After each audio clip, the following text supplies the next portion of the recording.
When you walk through a storm, hold your head up high and don't be afraid of the dark.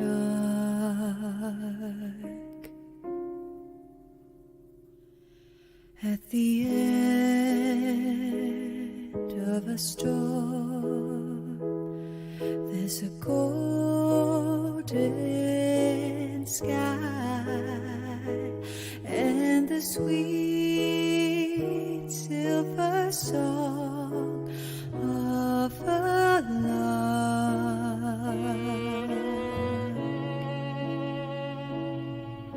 Walk on through the wind, walk on through the rain, though your dreams be tossed and blown.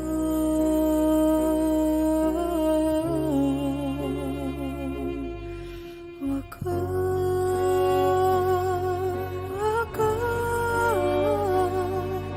with hope in your heart, and you'll never walk alone.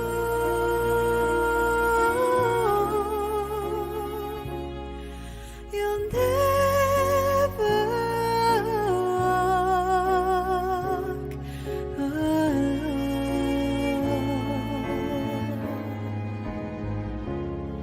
Walk on with hope in your heart, and you'll never walk alone.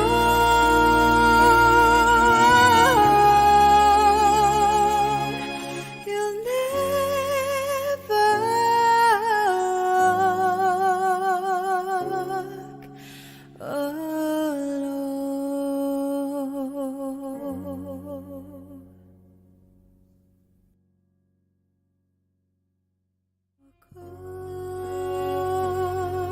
Walk on with hope in your heart, and you'll never walk alone.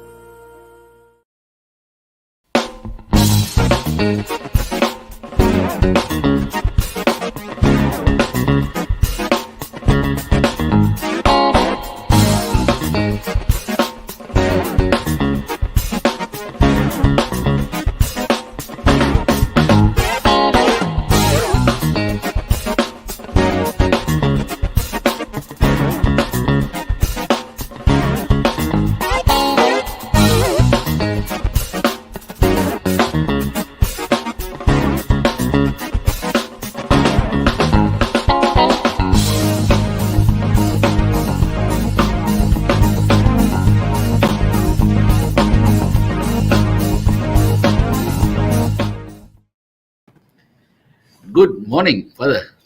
Hey, Alex, good morning to you. How are you? How are you? I'm good. I'm good. Thanks. How are you, Father? I'm good. I'm good. And this week we are early. Yeah, we are 1 hour early compared Yeah, to. yeah. So just to our viewers who managed to catch the change of time, we'd like to invite you. Just send a text message to your friends that we are starting 1 hour earlier this week, as we announced last week, because of other commitments also. So if you are here, do let your friends know that we are already on live, and ask them to join us for this very, as Alex said just now, very interesting topic, isn't it, Alex? Yes, of course. I mean, it's been in all our minds. Like, when is this election coming up, and what's going to happen, and yeah, basically, like what the topic say. Why bother going to vote, right? I mean, there's so many people out there who's been saying like, "I'm not going to vote next election. I'm not going to vote because, like, what's the difference? Like, my vote doesn't matter actually because politicians do what they want to do, right? So yeah, so it's a very very interesting conversation today, and we've got two super top speakers. Yeah. But before we welcome, let's say hi to a few people who have tuned in very Yeah, early in the morning. Let's see who is online today. This morning, of course, there's our usual. Yes, Uttermang Mangan. I hope I got the name correct. Hi, and there's Jolina Sim. Hi, good morning. Chin Kyong Chin, Chi Kyong Chin. Good morning to you. Kinabalu. Len Wow. from Kota Kinabalu. Right, hi, good morning, welcome. Welcome, Anne, to another conversation here this morning. Who else is here? Let's look at. Me, Joy Olata. Good morning. Right. Hi, good morning. Joy, I think is a parishioner of mine. Hi, good morning. Okay. And Cecilia, of course, is also a parishioner here. Hi, Cecilia. Good morning to you. Who else is? Yeah. So do tell your friends. We are on 1 hour early. Do invite them if they are sleeping. Do give them a wake up call. Tell them to log in to either Facebook, or you're on Facebook and also on YouTube at Catholics Yeah. at Home. Yes. And Also, sorry, brother. no, you go ahead, Alex. Over to you. Yeah.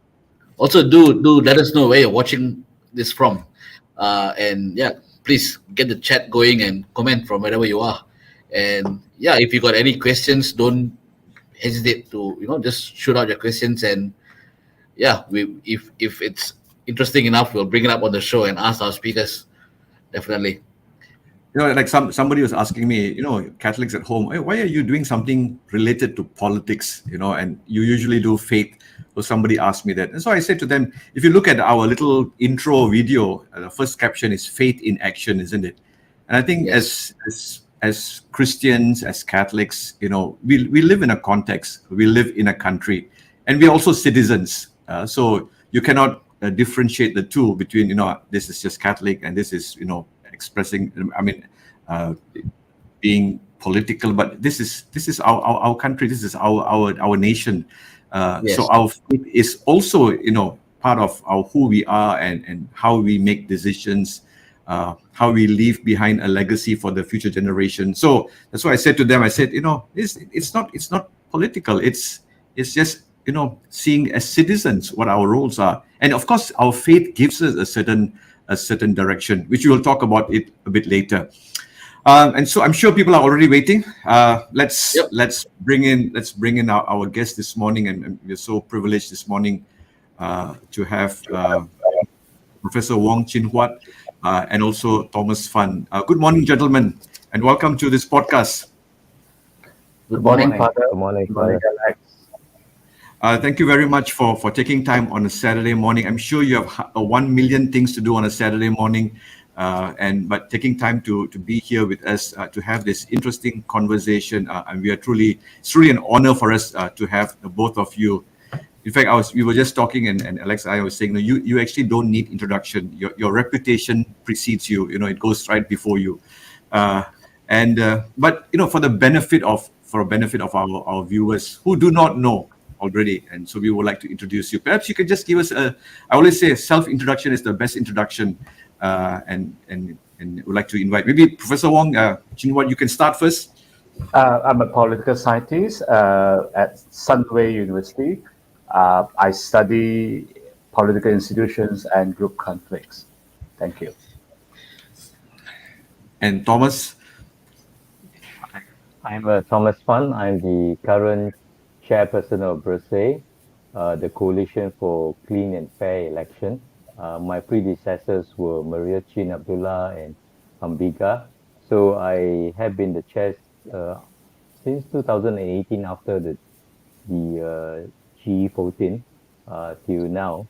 And I would say actually your normal rakyat citizen. I joined BERSIH as a protester in BERSIH 2 on the streets. And somehow by BERSIH 3, I was involved in my hometown of Johor Bahru, leading and organizing the BERSIH 3 in Johor Bahru. And that's how I got into this kind of social activism work. But I'm a true believer in change, and that there is a future for this country. That's why I'm still fighting for it. Thank you. Yeah, you talk about being in BERSIH, and many people remember going to the streets, calling for free and fair elections several times already. We also understand that you have been going around the country, trying to bring awareness to people. What are some of the key things that you are saying, Thomas, to people? I know last week you were in Kota Kinabalu. You were saying that you're going to Malacca, you're going to Johor. What are some of the key points that BERSIH is saying to people in these forums? Yeah, thank you.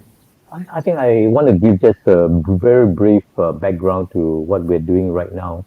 Of course, after G14, I think our main focus was on pushing the Pakatan Harapan government to fulfill their promises that they made in the manifesto, because many of the demands that we have been making on the streets were found in the Buku Harapan. But after Sheraton moved, obviously that has no more meaning. And what we did then, together with Chin Huat here, who is our resource person in BERSIH, was that we look at some of the weaknesses and failings of our current political system after Sheraton move and during the pandemic. We commissioned altogether up to date, up to now, about 19 research reports. We got experts to look around the world for solutions that can our system bring stability and also improve accountability of the politician to us. So this 19 research report is voluminous, So what we did is we condensed it down to very layman language term, and we put together a campaign called Ketuanan Pengundi, or voter supremacy. And in this Ketuanan Pengundi, there are six demands, or we use the international sign language, 6 demands. 6 demands. And the first one is don't suppress our votes, because we are pushing for greater access for voters to vote. We are pushing the EC to improve postal voting for overseas Malaysians, and also advanced voting for those separated by the South China Sea or our region voters. So that's number one. Number two is stop party hopping. We know that is really one of the biggest problems we had for the last 2 years. Party hopping brought down Pakatan Harapan government, and since then 7 state government has changed, and we had 3 prime ministers, mainly due to party hopping.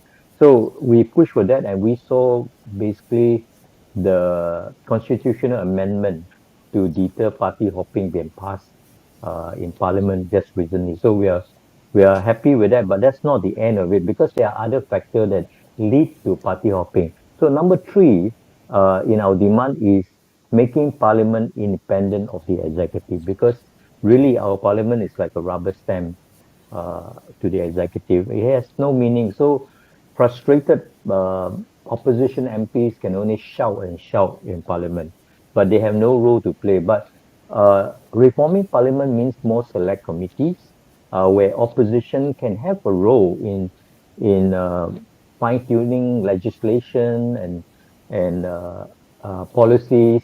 And so we saw that done with the anti-hopping amendments.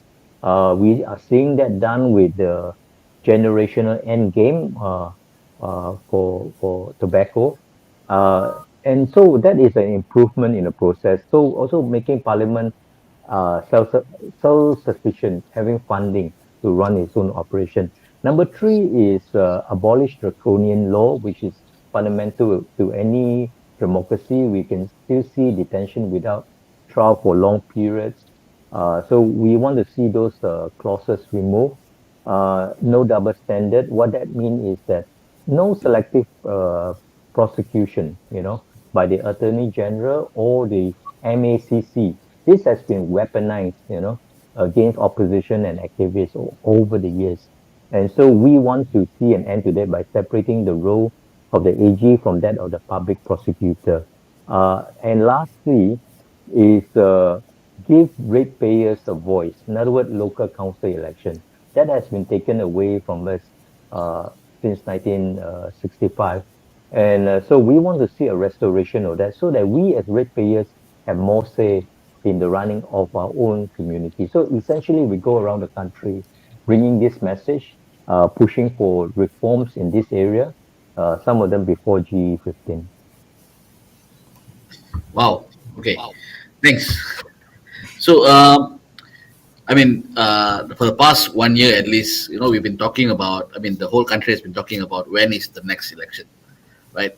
Ever since we've got, I think, three governments in this one term, and three different governments, three different styles, three different ways of running things.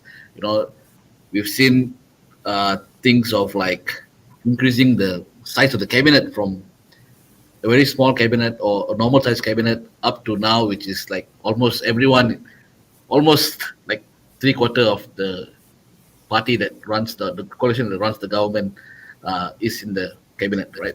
So, uh, and also the agreement, the agreement last year that the government made with the opposition, the MOU, to not have elections until July this year. So after, I mean, for the past few months, everyone's been wondering, is it going to be election after July, right? After July this year. So, and it's already August now, and the talks have been intense.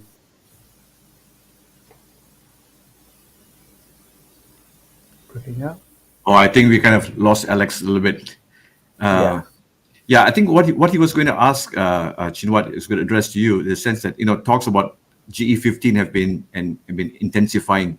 What are your thoughts? Are we looking at this year, next year?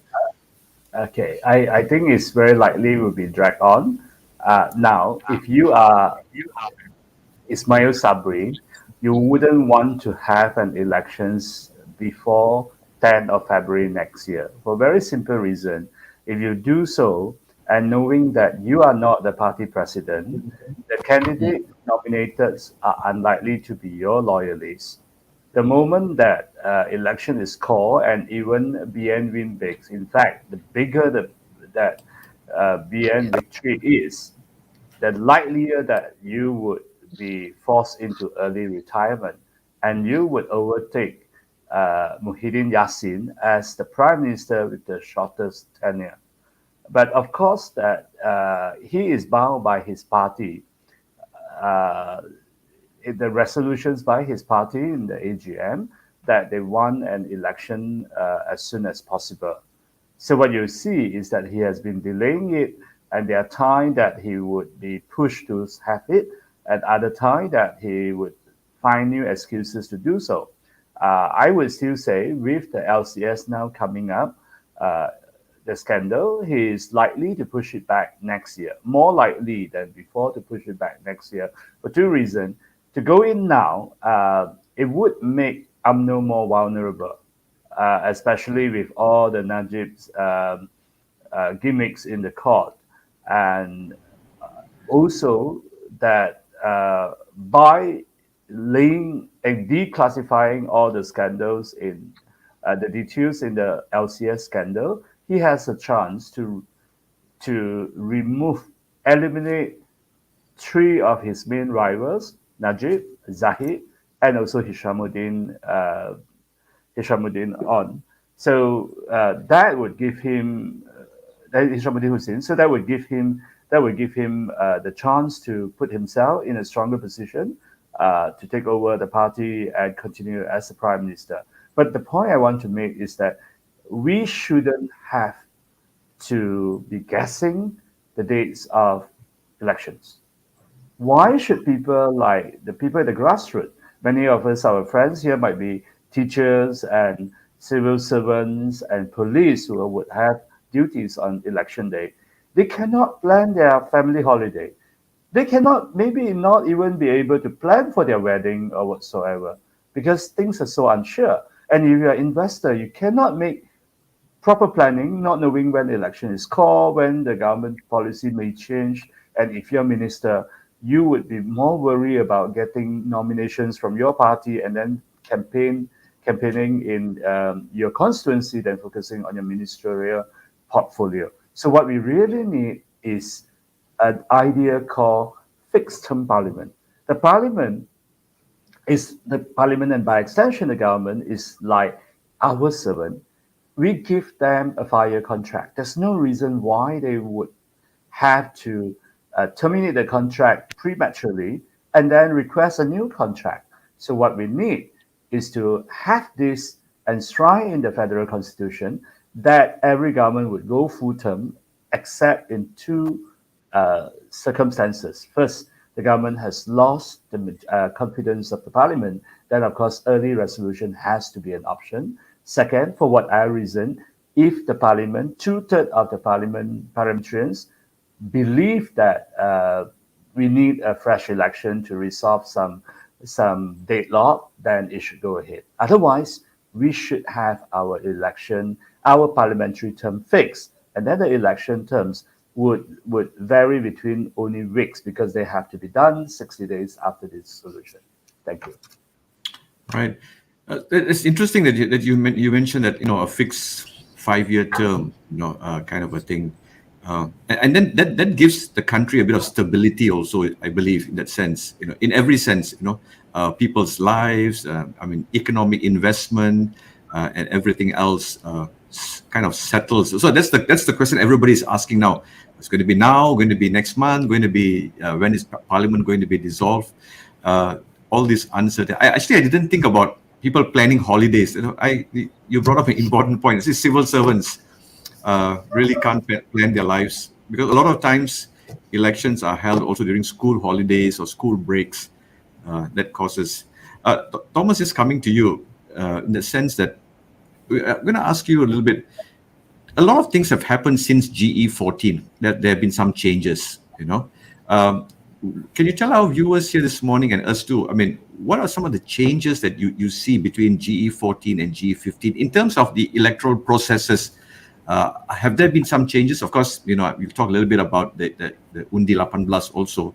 But have there been significant changes between the last and what is coming up? Significant changes actually would be with the implementation of Undi 18 and automatic voter registration. What that means is that we have seen an immediate increase of voters in our electoral roll by 40%. In GE14, it was just under 15 million voters on the roll. Then G15, we expect it to be close to 22 million voters. So that is a huge jump. And what that means for the EC is that they have to find more polling stations, 40% increase, more polling stations so that people can get easier access to voting. That's one. But also, I think with the experience of COVID, which is still hovering around, we're not out of the woods yet. Some of the SOP will still remain, sanitization, wearing masks, and social distancing, and special tent for people who are under quarantine or suspected of having COVID and things like that, so that they can vote. So all this will be there as new. But I think what we really like to see new in the coming GE15 is the new facilities to allow more people to vote. Because looking at the experience of the Johor election, where we had a voter turnout of under 55% for Johor, this is the first election after implementation of Undi 18 and automatic voter registration. That was a bit shocking to many people, because GE 14, we saw 82% voter turnout, and for Johor, it was about there. So this kind of voter turnout would become the new normal if we don't work hard to encourage people to come out and vote, and for EC to facilitate. So there are two things that we are pushing EC for before G15. One is the out of region voters, the Sabahan and Sarawakian. There's about 500,000 in the peninsula working and living. Not some it's not by choice, but because of the opportunities that are here. But when it comes to election, they have to fly back at their own cost, between 1,000, 2,000 ringgit each person to cast their vote. And that deterred a lot of people from voting. So we're talking about a potential of 500,000 voter in this category. And on the other side, West Malaysian working in East Malaysia, about 60,000. So what the EC can do, and we are asking for, is give them absentee voting right with advanced voting. In other words, advanced voting 3 days before polling day, they come together in a mega voting center, at least one in each of the states in the peninsula, where there is a concentration of East Malaysian, like in Pasir Gudang, Johor. We can have two centers. They come 3 days before and cast their vote for their constituency. We got this inspiration actually during the COVID, when we had mega vaccination center, whereby thousands of people are processed each day for vaccination. The EC can easily do the same thing and allow people to vote safely without flying home to vote, so that they can exercise their right for their constituency.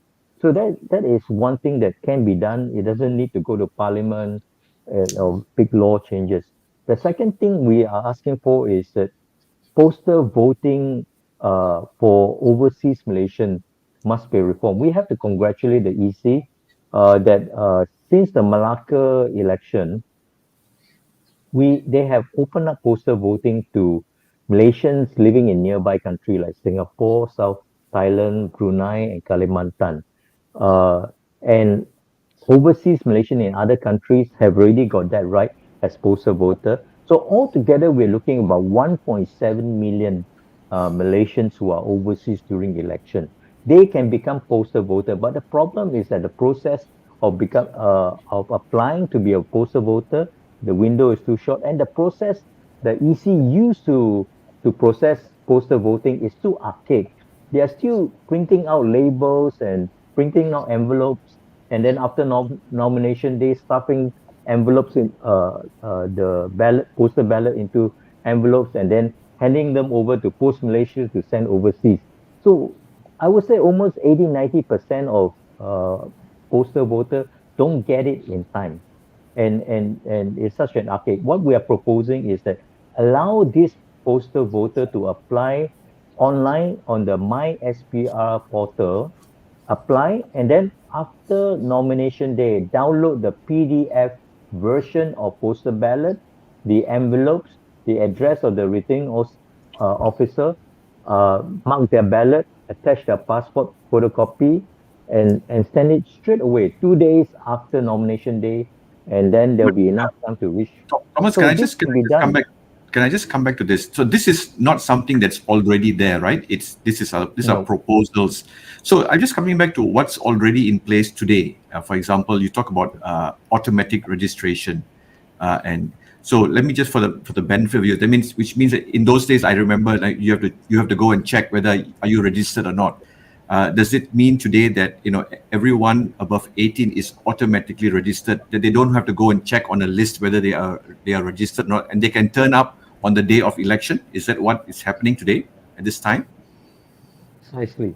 So that is what automatic voter registration means. Uh, as long as you're 18 and above, you're Malaysian, and you are not convicted of any electoral offenses that bar you from voting, you are not in jail, and you are of sound mind, you can vote. Just turn up with your IC. Your IC, you can vote, but you need to know where your polling station is. So you need to go online at the SPR website to check where is your polling station, or get someone to help you. And then just turn up with the IC and vote. You don't have to pre-register. So this is, I think, the big convenience that has taken place. All right. So- I just remembered reading. I'm just going to go. I remember reading you saying that this Undi 18 thing has not trickled down, cascaded down to the people, which means people do not know about it. So I think this is part of the whole conversation that we are having this morning, to tell people that if you are 18 and above, you do not have to go and register like those days. You just have to go and check online to see where your polling station is. So which means that your name is already there after you're 18. Is Thomas, am I correct in saying that? Automatically, once you turn 18, that list, your name will be forwarded to the EC to be included in the electoral roll. So you just need to make sure that where your polling station is to vote. So you can also check, for the benefit of viewers out there, you can also check on the app. SPR has got the app, My SEMA SPR. So you can also download the app and also just key in your IC number, also for your family, and check where is your polling station and if you're registered or not. And if there's any details that's wrong, check and also get it done fast. Go to the post office or go to any SPR office and change those details. So coming back to Prof. Chin Huat, there's been a lot of financial scandals recently, especially the big one, which is the LCS ships, right? Will these financial scandals play a determining role in the outcome of the next election? Yes, I think voters are reminded that things have not been changed, but what kind of impact depends on the timeline before the elections. If it's if you're going to have an election now, then of course you would have perhaps a bit more excitement on some PH voters who were previously disheartened. They may feel like, say, well, we need to come out to vote. But a lot of people may not still be concerned. On the other hand, if you're going to lay it down longer to next year, and if the government is willing to fight, because it's in the Prime Minister's interest to clear his party of corrupt politicians who incidentally are his rivals. So if the Prime Minister is willing to do this, then I think it would increase turnout overall, because UMNO supporters would feel more positive, and the opposition supporter would also feel that, say, the country is moving on. That would be good, because at the end of the day, of course, that would mean that if both sides have a higher have the ability to mobilize more voters to come out, we would have a higher turnout, and there may not be a loop-sided outcome in either directions. And what we're likely to have is a hung parliament. But it is good, because it's only when politicians are weak, they do not think like gamblers, in the sense of pushing the system to the maximum of their advantages and sacrifice national interests. So when they're weak, you look at now, when we have a hung parliament, you have a post-election coalition government. That's the right term instead of a backdoor government. This government, under Ismail Sabri, actually delivered the most reform as compared to not only Muhyiddin Yassin, but most significant, and previous BN government, but most significantly compared to PH government under Mahathir, who was determined to break up UMNO and to replace BN with his his versions of Pakatan Harapan, uh, and did not go full force on many reform. I'm not saying at all that Ismail Sabri is going full force, but he is in a weak position that he is much more open for recommendations or suggestions or demand for changes, whether we are talking about a fixed term parliament so that people can plan their family holidays, their wedding more properly. Are we talking about absentee and voting, postal voting reform so that people can vote without trouble and so on? All these are possible. It's important that I think Malaysians to voice out the demand for all selfish reasons, even if you're very skeptical, the Prime Minister is perhaps more uh, susceptible to, sorry, I put it positively. So the Prime Minister is more open to recommendations for changes. All we need is to voice out. And if we don't, then changes do not happen. It's our responsibility for not speaking up. Thank you. I'm going to come to the core of what we are discussing here this morning, and a lot of people that I meet. And I think this question kind of sums up what I wanted to ask. Let me just bring this up. This is from Tien, and she says, I think the general sentiments of the rakyat is we are tired of Malaysian politics. After the last elections, quite a lot of people went out to vote. It feels like, if we win, we still lose. If the rakyat wins, then, members of parliament make their own decisions of how the country, how it should be.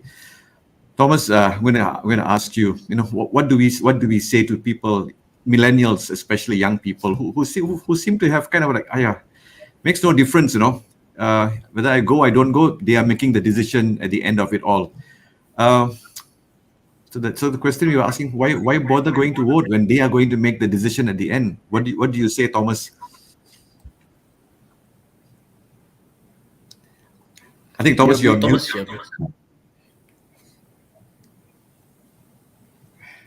Yeah, we certainly understand the frustration of the Rakyat.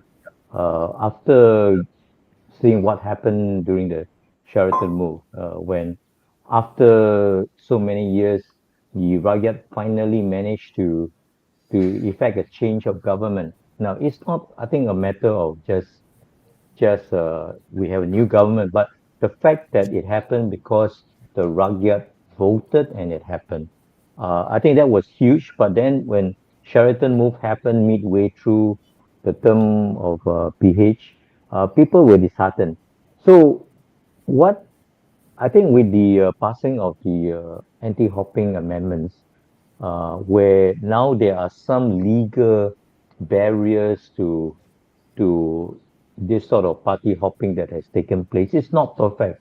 We always acknowledge that this law that was passed is not perfect, but it is at least some barrier to deter party hopping. Now, there are other factors, reforms that we are talking about right now, uh, making parliament working again, uh, the the push for the separation of the AG from the public prosecutor. All these are contributory factor to party hopping. Now, if uh, Ismail Sabri managed to deliver, he has delivered the anti-hopping amendment. But I have to say that this happened about because PH asked for it. Because the MOU was a deal between Ismail Sabri and PH. And because PH asked for all these reforms, and it happened, credit must be given also to PH for that. Um, but if Ismail Sabri wants to go full term and he pushed for the separation of the AG and the PP, uh, and also giving of equal constituency development fund to all, and political financing is next on the table. All these things will stabilize our politics. Now, in short, it is still worth voting. It is still worth voting because voting, as we have seen in G14 and even in past election, is really the Rakyat's way to effect change and hold government accountable. And if we don't exercise that right, we are giving away that power. Now, in this G15, one big change is this: the role of the young voters, those between 18 and 40 years old. For the first time, they will be the majority. By my calculation, it's about 58% of total voters are those aged between 18 and 40 years old. That's this compared to 41% in the last election. Now, the young voters play a critical role right now. And if they don't come out and vote, it is like you are surrendering the country to the old elites, the old guard, the old way of doing politics. What we want to see are young politicians with new ideas who are now held accountable by stronger laws to perform and deliver, or else they'll be voted out at the next election. So reform is ongoing, and the change is still ongoing. The momentum for change has, I mean, started way back. You could say from G12, 2008, 2013, G13 and 14, the momentum for change is going on. Now is not the time to take our foot off the pedal. Not the time. In fact, we had to press harder, come out and vote in good numbers. I mean, we hit 82% the last time. This time, if we can hit anything above 80% or 75%, I think that is a great turnout. And change is inevitable, I would say. At least it makes sure that no one party dominates the political scene, but they have to work together for the good of the country. Chin Huat, would you like to say something about this? How to encourage people to come out to vote? I want to say something that on the opposites of what most people think. I think the Sheraton move is a blessing in disguise. The divine has worked in a very mysterious way that some of us probably never thought through. Now, when we when the government collapsed, that now we have a hung parliament, meaning that no parties actually control a majority. We are seeing all the reforms we talk about because politicians now can see that they have a chance to win, but no one had the confidence that they will win. So instead of gambling, they start thinking like insurance buyers. They want a system that is fairer so that if they lose, they do not lose everything. And that is important because otherwise, we would have a very strong government. And how can we trust humans to be infallible? I think that's something we always have to remember. And second, this is particularly if we are looking at ethnic politics. I know a lot of non-Muslim and liberals are particularly frustrated. They think that the Rakyat has voted for change, and when PH was in government, he could not do much on things like ISET, or recognitions of the Unified Certificate, UEC, and so on, examination certificate. But let's remember, the Rakyat that voted for PH was only 48%. They were not even a majority.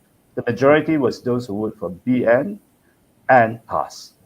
So you have to expect that for those changes involving communal interests, it's going to take more time. We need reconciliation at the society level.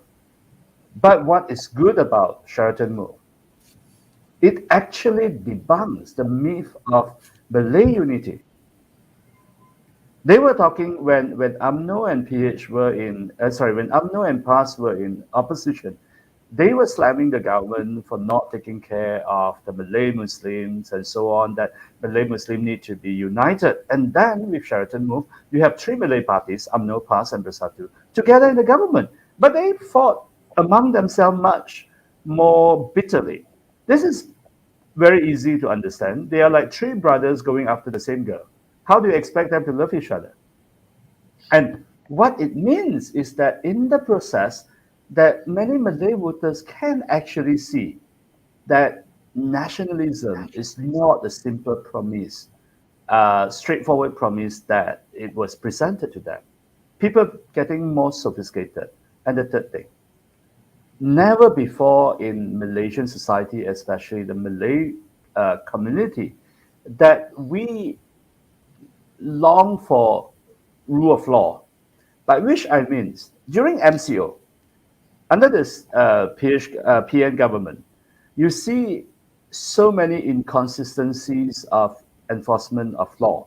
The Malays call it dua darjat. You have people who are above the law, you have people who are under the law.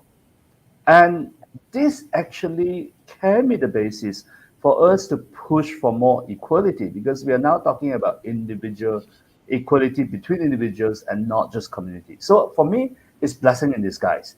If you are not going to vote, you are foregoing the golden opportunity for us to push things further.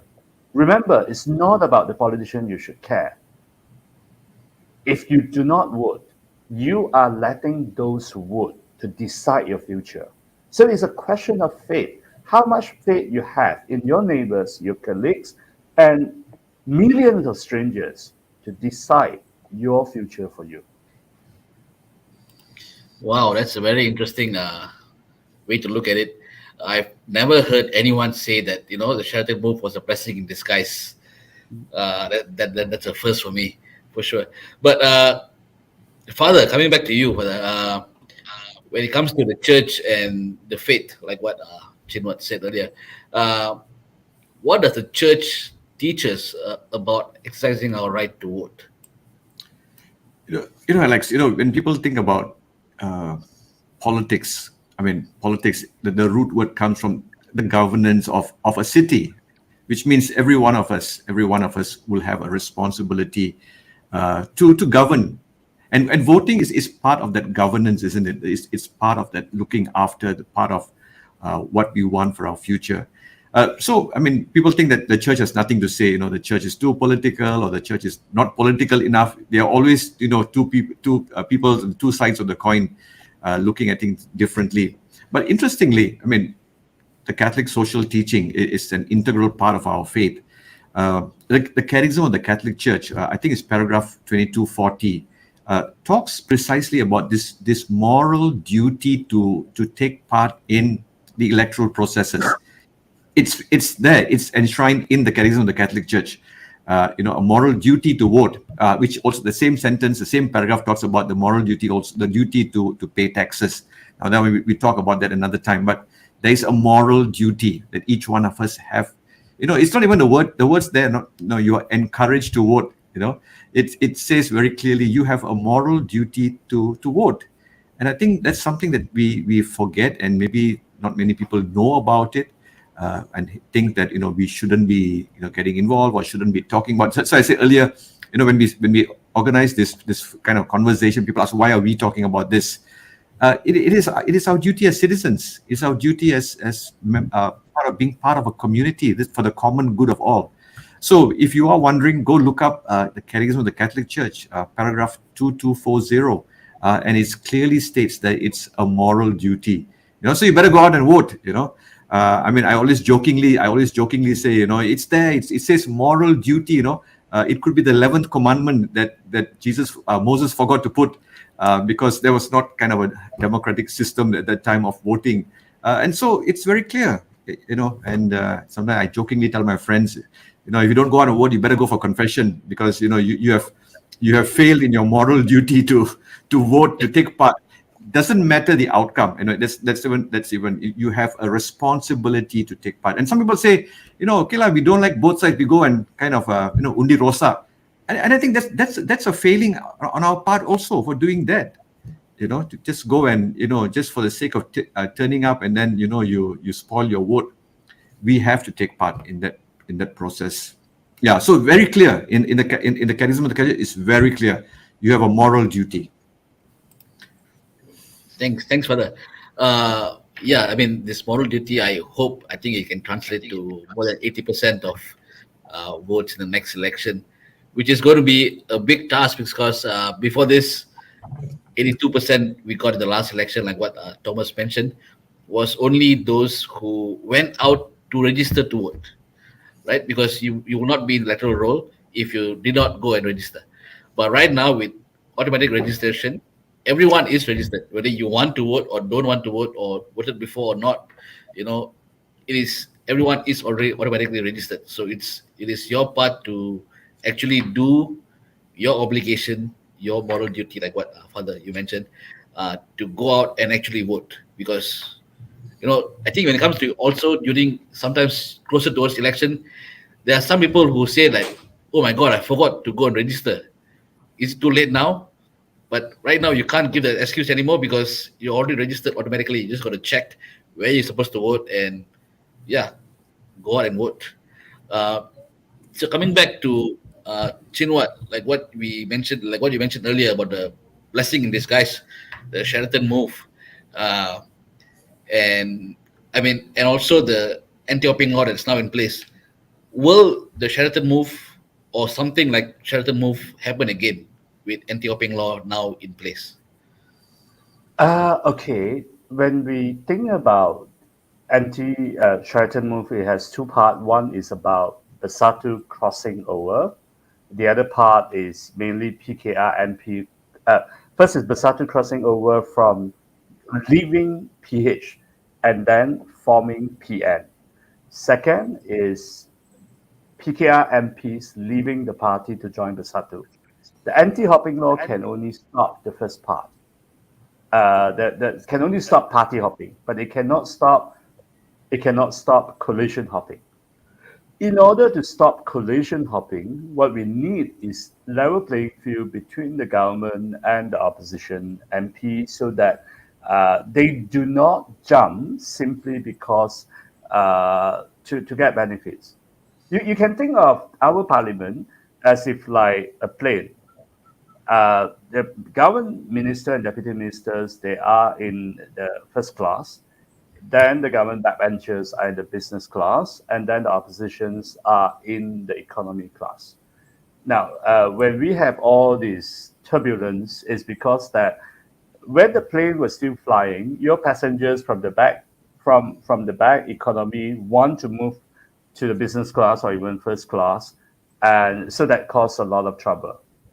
What we need to do is to reduce the differential between all these classes, so it become more equal, and people are willing to wait until the plane is landed, then they make changes. Now, if we have a fairer system, then mid-term change of government is not necessarily a bad thing, because 5 years is a long time.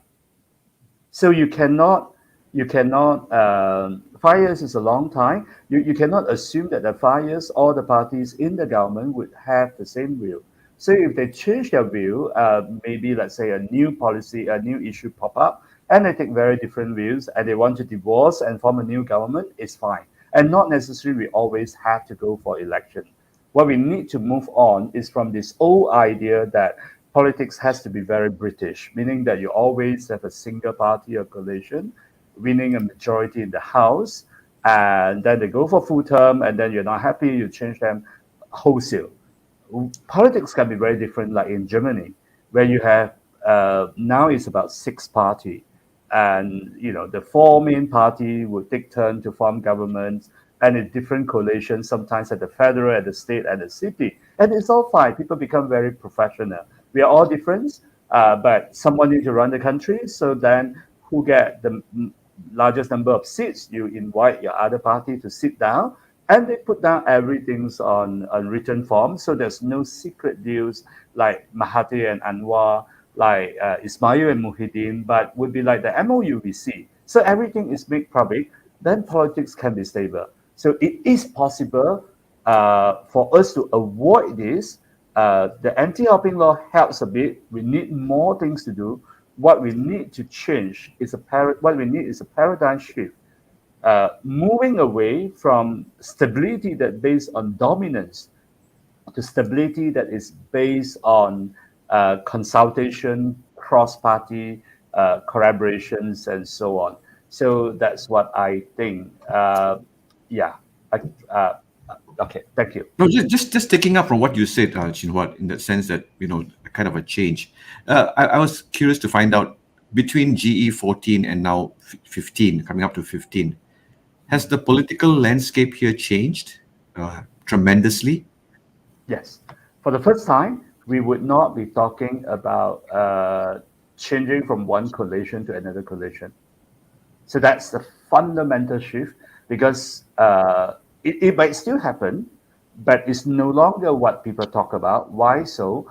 Because to have one coalition winning 112 seats now is almost impossible. I say almost because you have GPS now complete on its own. It's very friendly to BN, but it's not fully committed. So they are expected to win around at least 25, 26 seats. They're going to hold this as a bargaining chip to get the best deal on any side. And Sabah politics is much more fluid, but is the GRS now, which is led by Bersatu Sabah, is likely to convert itself into USNO and then turn the entire GRS as a local parties coalition and to fight against BN and PH, right? If they manage to make themselves like a new GPS, we are talking about somewhere 40 over seats in East Malaysia are not committed to the national coalitions. So whoever wants to win 112, you need to win around close to 100 seats in Semenanjung. And that's very difficult. Not impossible. How could it be possible? It is possible if the turnout rate is low. The largest party in town today is not BN. If you look at Malacca, Johor, it's PAMU, Parti Aku Malas Undi. It's 45% in Johor, and it's likely going to be 40%. If the turnout rate is going to be around 50%, there's a good chance that UMNO may win actually about 100 seats in Semenanjung. Then you're going to have a restoration of a simple majority government, and a lot of reforms we talk about may not happen. Because once party believe that the luck is on their side, they will be thinking just like gamblers. Reforms are always fought by potential loser who see that now I got a chance to win, but I'm not sure I'm going to win again. I need a fairer system. So if I lose, I won't lose everything. That's the mentality of buying insurance. What we need to transform is for voters, is for our politicians to get themselves off these addictions to gambling and acquiring that the habit of buying insurance. And I want to add some things on this voting. Back to what Father has said. People like to think that politicians are useless. They are, terrible people. Allow me to defend them. I think politicians can be men's and women's best friends in the idiomatic sense. But what it needs is house training. It's just like, your best friend at home. You need to give them house training for them to behave properly. And how do you do house training? By going out to vote. Now that we have 45% of people who may not vote, but at any chance, if they get offended by politicians, they can go out to vote. They are the nightmares of politicians. So by giving up your chance of going out to vote, you're making politicians' life easier because they can count on your hard call. So what you really should do if you hate politicians is to go out to vote because they do not know which directions you are going. And that's where your power is. Thank you. Yeah, today I discovered a new party. Party what? Aku malas mengudi. Yeah, yeah. There's a kind of a tiredness. I think that's what it's all about among people. A kind of a thing that is set in. One vote. What difference is it going to make? Going out and I think you put it very, very rightly. I mean, the moment we don't go out to vote, you give them more power, isn't it, to do what they want in that sense.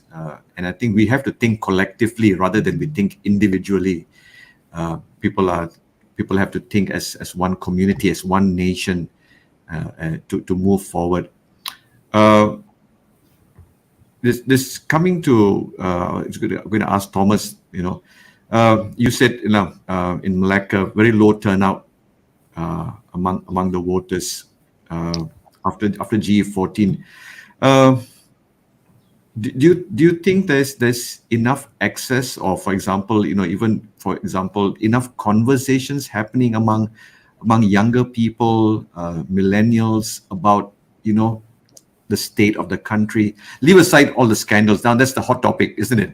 I mean, everywhere you turn, it's a.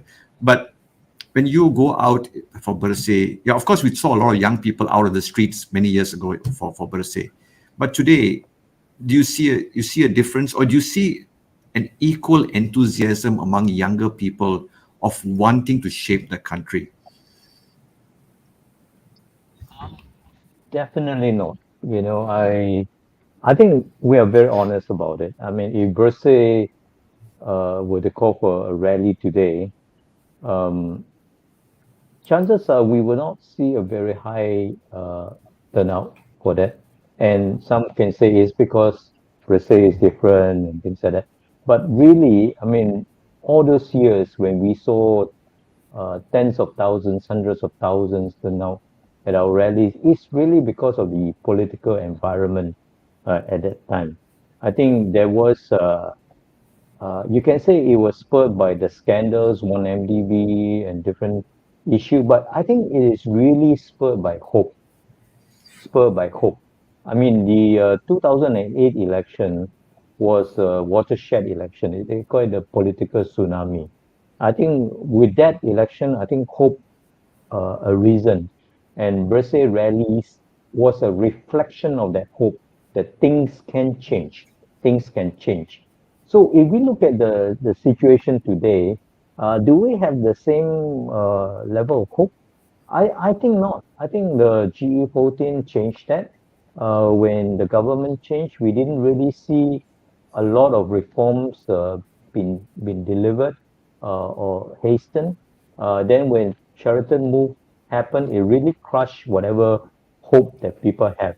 So if we want to see a high voter turnout for G15, I think number one, there's three areas I think that we want to identify. One is political hope, and this is in the domain of the political actors, where the opposition especially, if they do not uh, get their act together, do not present uh, a good alternative vision for the country, that they are just same and just a rehash of the old system, then I think people don't see any purpose in voting. And also now they're so fractious, they are broken apart. People don't see any possibility of even change if they vote. So I think a lot depend on the political situation and development in the next few months or leading up to G15 by the politicians, and also the reform that is going to be delivered, whether they are delivered and whether they'll make a difference. Number two, I think the EC has to make it easier for people to vote. The technology are there, the ideas are there, the laws are there. They have to make it more accessible to the group that I mentioned, our region voters and overseas Malaysian. We are talking about at least another 10% increase in voter turnout if they make it easier. So that's number two. Number three, I think, is people like us in civil society, the church included, and civil society influencer leaders. I think there's too much negativity right now going around. I mean, everyone that wants to do a TikTok, that wants to write a blog or whatever, they come up with all the angry and negative talk about why these politicians are hopeless, that Malaysia is doomed, democracy is dead. Yeah, you may get your thousands of views on TikTok and all this social media, but you are actually discouraging people from coming out to vote or believing that there is hope for this country. No, I mean, as per se, I know the weight of responsibility on us is tremendous, tremendous. We cannot afford to be negative, but we are not blindly positive. We are positive because we see the problem, as Chin Huat said, Sheraton move. I would even say one MDB. These are blessings in disguise because it exposes the weaknesses in our system and allow us to fix them, try to fix them. And by fixing them, we are offering real hope. This country is not beyond redemption, but it is up to us. Civil society actors and leaders have a huge responsibility to encourage people. So hope is really, I think, the single most important factor. Uh, if we want to see participation in an election and voter turnout, I'm not even thinking about protests. But what is important is for the country to move along and not slide back into a third world country. So let's do our part. What you're doing here, Father, I applaud you, to host this thing and really encourage your community to be that influencer, come out and vote. You were saying earlier in this next election, those between 18 and 40 would form, if I heard you, something like 80% of the, was it true? 58%. 58%. So almost half would come from that generation. So it's so important that our young people or younger people, I don't want to say anybody's old here, but our younger people come out and vote. But there's something, there's a question from Grace, or comment from Grace Bates. Chin Huat, I want to bring this to your attention. She says, at where we are, people are saying that they don't want to vote because we have no choice. It's mostly between UMNO and PAS, or who is going to sleep in whose bed, or who's going to share whose room in that sense. Is that true from your perspective? If we want to have more choice, ultimately we need to talk about electoral system change, where we can vote for any party, and the constituency is much larger than what we have. For example, entire Selangor may have 22 seats together, and then you vote for different parties, and then the party get the seats, right? That kind of system would allow us to have more choice. But that's next step. What we need to do now is, going back what Thomas said, is to find the opportunity in every crisis that is presented to us. I look at it very positively. If the choice is about what is the worst, it's not that you have to choose between UMNO and PAS. The worst is that UMNO and PAS come together and say, we are the only choice. And then you probably wouldn't find any reason for you to vote, right? So I think it's very important for us to participate, to be bothered to talk to politicians. You can vote whichever candidates or party at the end of the day, or even cast a spoil vote. That's your choice. But if you have decided to give up, no one would pay attention to you because you have no power over them. So it's more about personal empowerment. We are not, we feel so hopeless and helpless because we put a lot of hope on the politicians. If only the politicians are younger, if only they are better, if only they put national interest before us. That's very demanding of the world. I think what is more important is to say, if the politicians, what we have are the given, what would be the best options? And you always have options. Look at UMNO. I'm not campaigning for UMNO here, but the UMNO, after losing power, is now talking about some of these changes. I mean, anti-hopping law is what UMNO wants. MP of Pengaram, Azalina, who works closely with BERSIH, wanted something more than anti-hopping law. She wants recall law so that voters can directly sack their MPs. Right? These are things that we can never imagine. The Prime Minister, UMNO Deputy Presidents, Mat Hassan, Azalina, they all talk about separations of Attorney General Chamber, splitting it so that the public prosecutor would be carved out independently. These are things that we never heard of. So it's not about I think what we need to get over it is a bit of political romanticism. We like to think that we want to look for sincerity, love, full integrity in politics. Now you get disappointed because all humans are infallible, and politics is about compromises. However, despite all this feeling, we can make it happen. I want to quote a Protestant theologian's idea. They say democracy is possible because of human inclinations to good. It's necessary because our susceptibility to evil. So we are not dealing with a perfect world.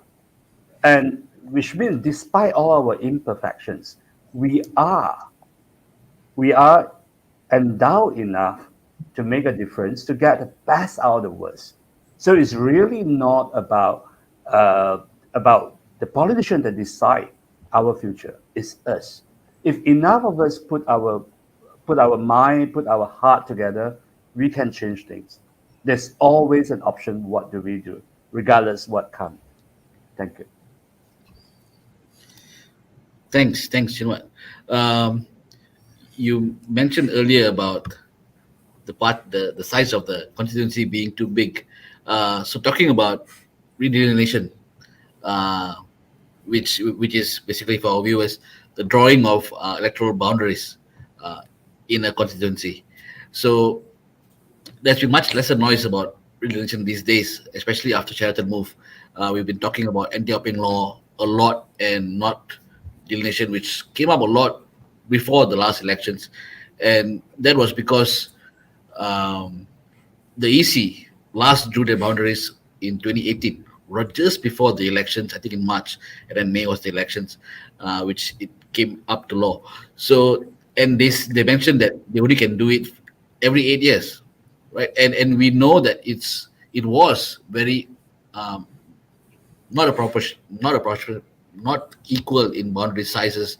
We've got sizes in like Putrajaya, which is very very small number of seats. We've got Perlis, which has 3 constituencies, and it's the same size of voters as one constituency in Kapa, right? And I remember one election in the campaigns, the previous MP for Kapa was going around in his campaign saying that my constituency is the size of the entire Perlis, and if I win in this seat, I can by default or de facto be the chief minister of Perlis. He said so. Uh, so I mean, now with automatic voter registration and also only 18, is this still a factor? How is this going to basically affect the result of the electorate? Right. Uh, Sorry. Okay, come to the questions of constituency redelimitation. We have 2 basic rules. One is that if nothing changes, you can actually, it's up to the parliament or the state. I'm sorry. Okay, in the normal circumstances, the EC may propose changes, redrawing of constituency boundary after at least 8 years. There was no maximum period that you must do so. It has been done away with. But at least 8 years. That means that Sarawak can start as early as 2023 and Sabah 2025 and Semenanjung 2026. The second is by way of adding seats. So Sarawak is already talking about they want to increase from 82 now to 103, which is a bit crazy for me, because ultimately, unless you increase the time of your parliamentary debate or legislative debate to have more MPs or ADUN, simply means that each MP and ADUN get to speak less. So we need to fix that questions about keep on increasing. What we need to talk about is making it equal. It is possible, and BERSIH has been pushing the period states because they were they were most reformist on this, especially Selangor and Penang, to amend the state constitution to put in safeguard measure. Because the federal constitutional measures are not effective, so the state government can put in something else to force the size to be more equal of constituency within their states.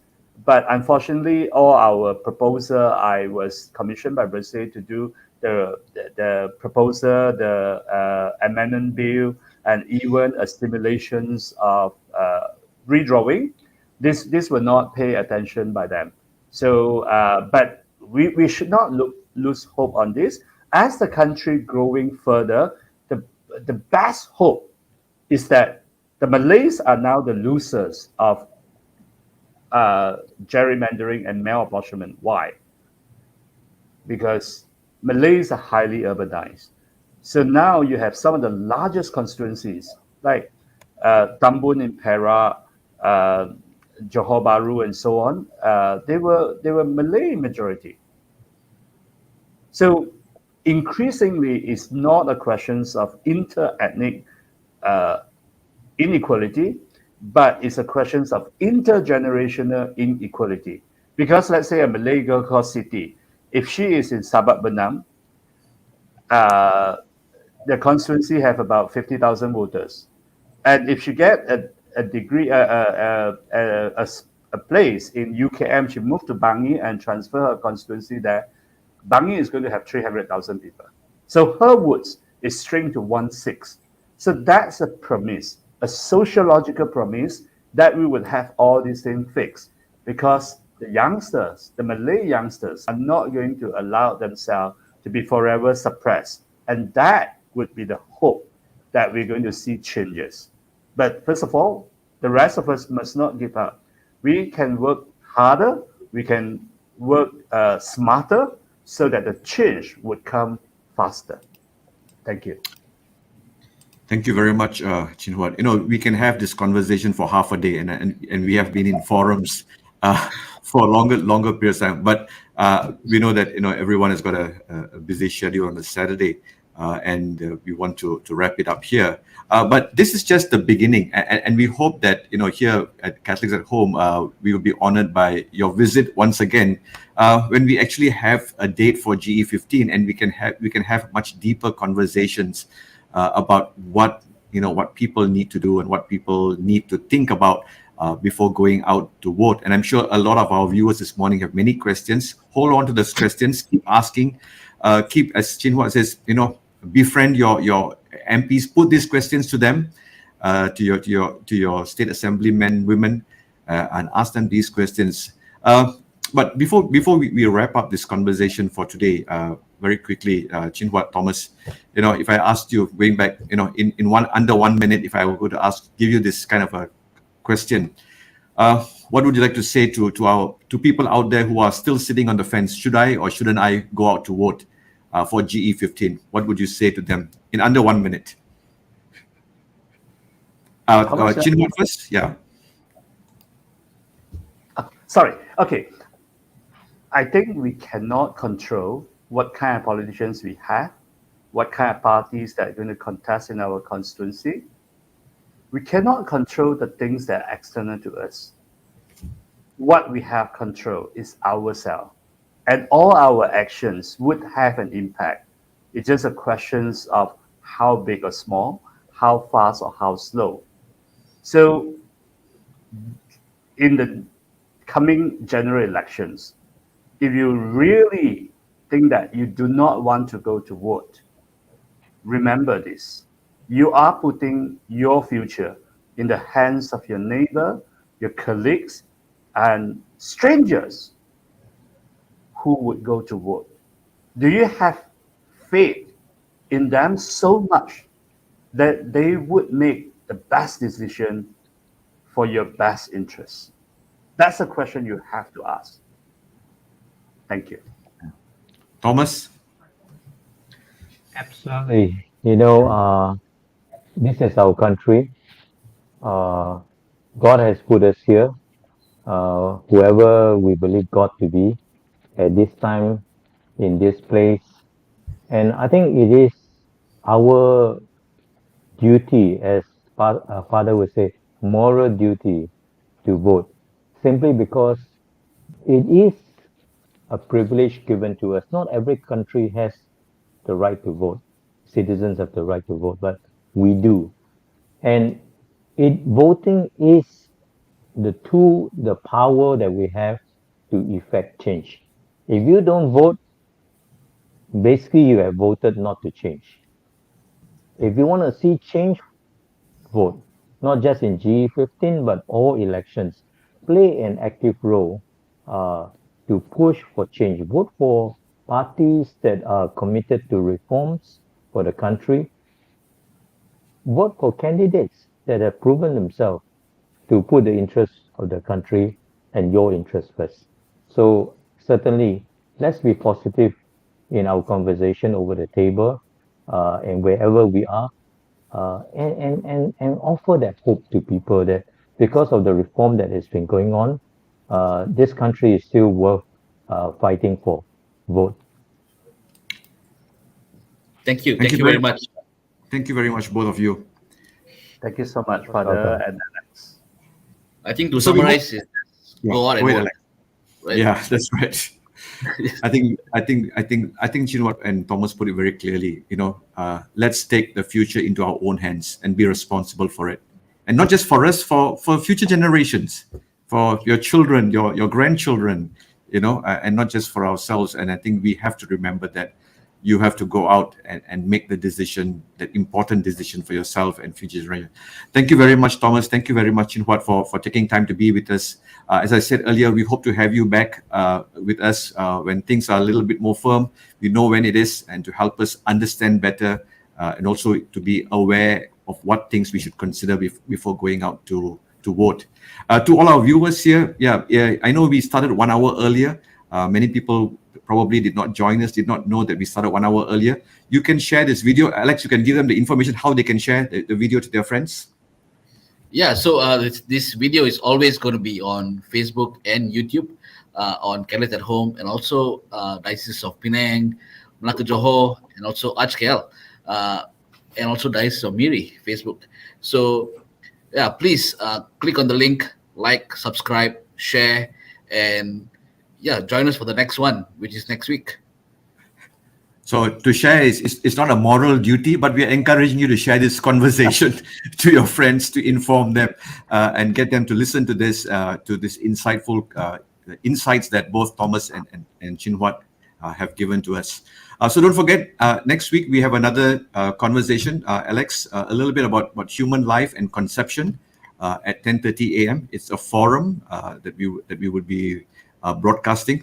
So do look out on our channels for this particular conversation on human life and conception. Until then, thank you very much, everyone. Have a good weekend. Stay safe, and we will see you next Saturday at 10:30 a.m. Bye, Alex. Thank you very much. Thanks, Okay, Thomas. goodbye. Thank you. Thanks, everyone. Thank you, Father. Bye. Goodbye.